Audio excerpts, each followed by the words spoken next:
Good evening. We are reading Black Beauty by Anna Sewell. This chapter is 31, called Humbug.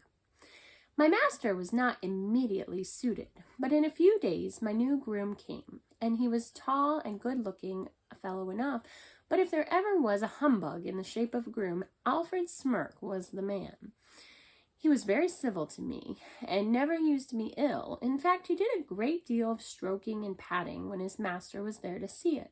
He always brushed my mane and tail with water, and my hooves and oil, before he brought me to the door, to make me look smart. But as to cleaning my feet, or looking into my shoes, or grooming me thoroughly, he had no more of that than if I had been a cow. He left my bit rusty, my saddle damp, my crupper stiff. Alfred Smirk considered himself very handsome. He spent a great deal of time about his hair, whiskers, and necktie, before a little looking-glass in the harness room. When his master was speaking to him, it was always yes, sir, touching his hat at every word, and everyone thought he was a very nice young man, and that Mr. Barry was very fortunate to meet with him. I should say he was one of the laziest, most conceited fellows I ever came near. Of course, it was a great thing not to be ill-used, but then a horse wants more than that. I had a loose box. I might have been very comfortable if he had not been too indolent to clean it out. He never took all the straw away, and the smell from what lay underneath was very bad. While the strong vapors that rose up made my eyes smart and inflame, I did not feel the same appetite for my food. One day his master came in and said, "Alfred, the stable smells rather strong. Should you not give the stall a good scrub and throw down plenty of water?" "Well, sir," he said, touching his cap, "I'll do so if you please, sir, but it is rather dangerous, sir. Throwing down water in the horse's box, they're very apt to take cold, sir. I should not like to do him injury, but I'll do it if you please." "Well," said the master, "I should not like him to take cold, but I do not like the smell of this stable. Do you think the drains are all right?"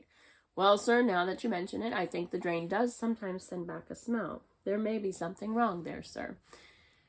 "Then send for the bricklayer and have it seen to," said his master. "Yes, sir, I will."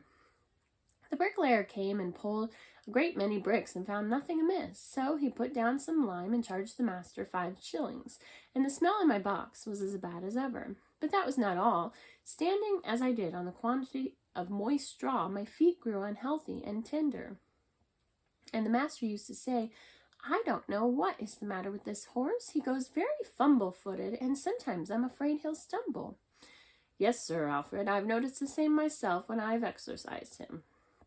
Now, the fact that he hardly ever did exercise me, and when the master was busy, I often stood for days together without stretching my legs at all, and yet being fed just as high as if I were hard at work. This often disordered my health, and made me sometimes heavy and dull, but more often restless and feverish. He never even gave me a meal of green meal or barn mash, which would have cooled me, for he was altogether as ignorant as he was conceited, and then, instead of exercise or change of food, I had to take horse balls and draughts, which, besides the nuisance of having them poured down my throat, used to make me feel ill and uncomfortable. One day my feet were so tender that, trotting over some fresh stones with my master on my back, I made 2 such serious stumbles that he came down to Lansdowne to the city. He stopped at the farrier's and asked him to see what was the matter with me. The man took up my feet one by one and examined them. Then, standing up and dusting his hands against the other, he said, "Your horse has got the thrush, and badly too. His feet are very tender. It's fortunate that he's not been down. I wonder your groom has not seen to it before. This is the sort of thing we find in foul stables, where the litter is never properly cleared out.